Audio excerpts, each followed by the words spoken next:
Diyos ko mga ate ko, tignan nyo naman kahit maulan, tuloy-tuloy pa rin ang aming gala. Dito yan sa Casa Cabangan Beach Resort. 'Di ba kahit maulan, gala-gala pa rin kami.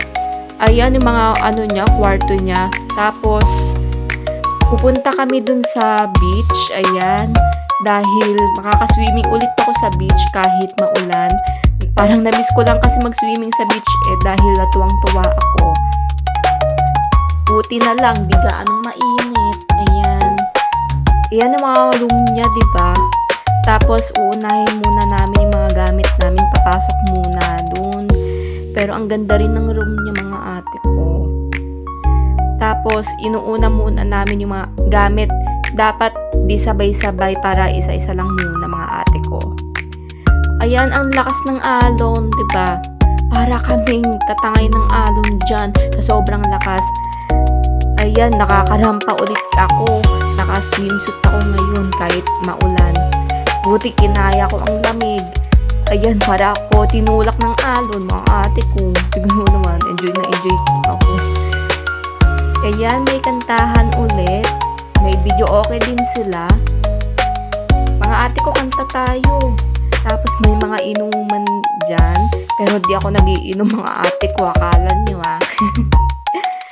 Ayan, di ba? Nakikanta rin ako. Pero nasa charge din pala yung mga mic nila. Pero maganda rin naman yung mic nila. Ang lakas rin makaganda ng boses. Mga ate ko. Parang nag-filter yung voice nyo. Nalalobat pala. Tapos, marami din kami mga foods dyan. Nag-iihaw din kami ng mga barbecue. Ayan, diba? Mga pasta or carbonara.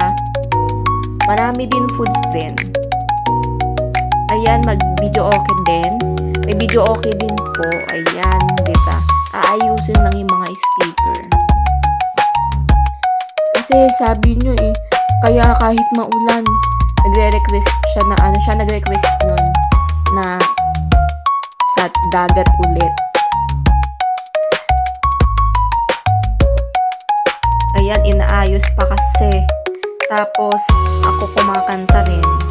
Tapos, nagkwentuhan kami, saya-saya, nagtatawanan, ayan, diba?